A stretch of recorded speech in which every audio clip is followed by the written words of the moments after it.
కొన్ని నిమిషాల్లోనే కూలిపోయింది.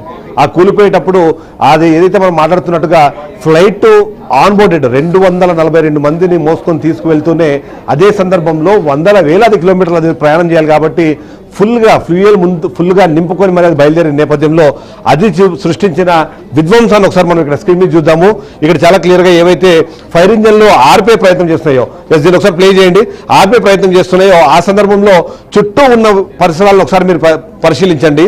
ఆ చుట్టూ ఉన్న పరిసరాలు పరిశీలించినప్పుడు చాలా క్లియర్గా మనకు అర్థమవుతుంది. ఇక్కడ ఓవైపు కాలిపోయిన కార్లు మనకు కనిపిస్తున్నాయి, కూలిపోయిన బిల్డింగ్ మనకు కనిపిస్తుంది. ఏదైతే కూలిపోయిందో దానికి సంబంధించి మనకు కనిపిస్తుంది. అంటే ఇక్కడ ఫైర్ ఇంజన్లు వాటిని ఆర్పే ప్రయత్నం చేస్తారు. దీన్ని ఒకసారి ప్లే చేయండి పీసీఆర్. ఇక్కడ కూలిన తర్వాత ఏం జరిగిందో మనకు కనిపిస్తుంది. అంటే దానికి సంబంధించిన ఫ్లైట్కి సంబంధించిన టైర్లు ఉన్నాయి. అంటే అవి డైరెక్ట్గా బిల్డింగ్ని కూలిపోయినది. మనది ఇదేమో మనం చూసాం ఇంత ముందు భోజనానికి కూర్చున్న వాళ్ళు అక్కడ మృత్యువాత పడ్డం అన్నది మనకు కనిపిస్తుంది. ఇక అక్కడ ఏం జరిగిందని దానికి సంబంధించి కొన్ని వీడియోస్ మీకు క్లియర్గా కనిపిస్తున్నాయి. అక్కడ ఎలాంటి విధ్వంసం ఉంది అన్నది మనకి ఇక్కడ అర్థమవుతోంది. ఒక్కొక్క ఫోటో చూస్తుంటే మనకి ఒక హృదయ విదారకమైన ఘటన కనిపిస్తుంది. అంతేకాకుండా అక్కడ ఏదైతే ఆ ఫ్లైట్ సృష్టించిన బీభత్సం ఏదైతే ఉందో ఆ బీభత్సం అన్నది ఇక్కడ ఒక్కొక్క ఫోటోలో కనిపిస్తుంది.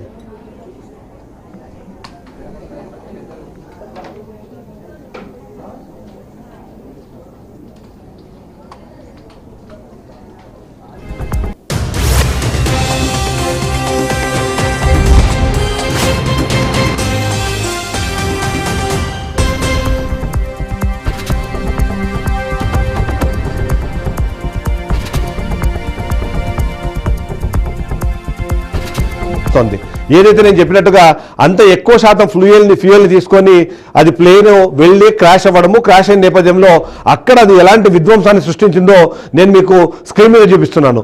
ఎవరైతే అక్కడ ఉన్న ఫైర్ ఇంజిన్ సంబంధించిన ఫైర్ ఫైటర్స్ ఉన్నారో వాళ్ళందరూ దీన్ని ఆర్పే ప్రయత్నం చేస్తున్నారు. ఆ సందర్భంలో చుట్టూ ఉన్న పరిసరాలు ఒకసారి మీరు గమనించండి. అక్కడ హడావిడితో పాటు సామాన్యులు కూడా కొంతమంది హెల్ప్ చేసే ప్రయత్నం చేస్తున్నారు. కానీ అదే సందర్భంలో అక్కడ కాలి పడిపోయిన కార్లు మనకు కనిపిస్తున్నాయి, కాలిపోయిన బైకులు కనిపిస్తున్నాయి, ఆ ఘటనలో దగ్ధమైపోయిన పరిసరాలు మనకు కనిపిస్తున్నాయి. కొన్ని చోట్ల మనము దాన్ని ఐడెంటిఫై చేయడానికి అవకాశం లేదు, కానీ ఆ ప్రమాదంలో చనిపోయిన వాళ్ళ మృతదేహాలు కూడా కొన్ని అక్కడ ఉన్నట్టుగా మనకు అర్థమవుతుంది.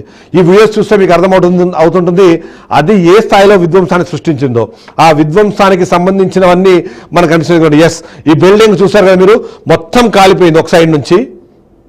ఇంకోవైపు ఇక్కడ చూస్తే ఆ చుట్టుపక్కల ఉన్న మిగిలిన పరిసరాల్లో ఉన్న అన్ని కూడా తగలబడుతున్న విజువల్స్ మనకు కనిపిస్తున్నాయి. దాన్ని ఆర్పేందుకు ఫైర్ ఫైటర్స్ ప్రయత్నిస్తున్నారు.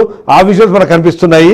అంతేకాకుండా ఈ లోపల ఎవరైతే ఉన్నారో వాళ్ళు నిజంగా బతుకుండే అవకాశం ఉందా, లోపల ఎవరైనా ఉన్నారా, ఉంటే వాళ్ళు దగ్ధమైపోయే పరిస్థితులు మనకు ఎక్కువగా కనిపిస్తుంది. అంటే ఓవరాల్గా చూసినప్పుడు ఏంటంటే ఇది ఎలాంటి విధ్వంసాన్ని క్రియేట్ చేసింది, ఆ విధ్వంసము ఎంత విషాదాన్ని నింపింది, ఆ విషాదం ఎలాంటి ఛాయల్ని వదిలిందని మనకు అర్థమవుతుంది. ఇక్కడ ఎంత చూస్తారు మీరు, చాలా క్లియర్గా చూస్తున్నారు మీరు. ఫైర్ ఫైటర్స్ ఉన్నారు, మీకు పోలీస్ పర్సన్స్ ఉన్నారు, అంతేకాకుండా ఆర్మీకి సంబంధించిన వాళ్ళు ఉన్నారు. ఆ తగలబడుతున్న అక్కడ పరిసరాలు, అక్కడ ఉన్న ప్రాంతాలు మనకు కనిపిస్తున్నాయి. సో దీన్ని బట్టి చూస్తే మాత్రము ఏదైతే 787 బోయింగ్ ఈ విజువల్ కూడా మీరు అబ్జర్వ్ చేయండి. ఈ విజువల్స్లో కూడా మీకు చాలా క్లియర్గా అర్థమవుతుంది.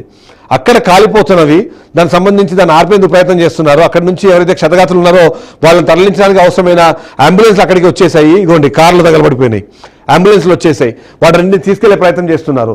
అంతేకాకుండా అక్కడ కొంతమంది అప్పటికే దగ్ధమైపోయిన పరిస్థితుల్లో వాళ్ళ మృతదేహాన్ని కూడా తీసుకెళ్లే ప్రయత్నం చేస్తాయి. ఇక్కడ కూడా మీరు చూడండి ఎలాంటి విధ్వంసం అనాలి దాన్ని. ఆ విధ్వంసం అన్నది ఎంత ఘోరంగా ఉంది అన్నది. ఇక్కడ కూడా మీరు చూడొచ్చు. ఆ కాంటాక్ట్లో వచ్చిన ప్రతి వస్తువు కాలి బూడిదైపోయిందని చెప్పడానికి ఇది ఒక ఎగ్జాంపుల్. అక్కడ వాళ్ళు ప్రయత్నం చేస్తున్నారు, రెస్క్యూ ఆపరేషన్స్ జరుగుతున్నాయి, వాటిని ఆర్పేందుకు ఫైర్ ఫైటర్స్ ప్రయత్నం చేస్తున్నారు. అక్కడ దగ్ధమైపోయిన వస్తువులు మనకు కనిపిస్తున్నాయి, పరిసరాలు మనకు కనిపిస్తున్నాయి. అంటే మనం చెప్పొచ్చు ఇక్కడ ఇది ఏదైతే మనం 787 బోయింగ్ విమానం ఉందో అది టేక్ ఆఫ్ అయ్యి అది కూలిపోవడంతో 242 మందిని చంపడంతో పాటు అంతేకాకుండా ఆ చుట్టుపక్కల ఉన్న మరొక 20 మంది కూడా మృత్యువాత పడడానికి అది కారణంగా కనిపిస్తుంది. ఇవి చూస్తే మీరు ఇది చాలా క్లియర్గా అర్థమవుతుంది. చనిపోయిన వాళ్ళు ఎవరైతే అక్కడ ఉన్నారో ఆ అగ్నికి ఆహుతయ్యి బూడిదగా మారిన కొన్ని మృతదేహాలు కూడా మనకి ఇక్కడ కనిపిస్తున్నాయి. ఇది కూడా సేమ్ అలాంటిదే. సో ఆ మృతదేహాలు కూడా మనకు కనిపిస్తున్నాయంటే అర్థం చేసుకోవచ్చు ఏ స్థాయిలో ఇది విధ్వంసాన్ని సృష్టించిందో, అది ఆ విషాదాన్ని నింపే క్రమంలో ఎంతమంది కుటుంబాలను ఇది నాశనం చేసింది అన్నది. సో దీన్ని బట్టి చూస్తే మాత్రం అక్కడ జరిగిన విధ్వంసము అందరూ ఊహించిన దానికన్నా చాలా ఎక్కువగా ఉంది. 242 మందిని ఫ్లైట్లో ప్రయాణిస్తున్న వాళ్ళని, అక్కడ మెస్లో ఎవరైతే ఉన్నారో వాళ్ళని 20 మందిని పొట్టన పెట్టుకున్న ఈ ప్రమాదం కాస్త ఆ డెత్ టోల్ ఏదైతే ఉందో అది పెరిగే అవకాశం ఉందన్నట్టుగానే మనకు అర్థమవుతుంది. ఎస్ వెంకట్.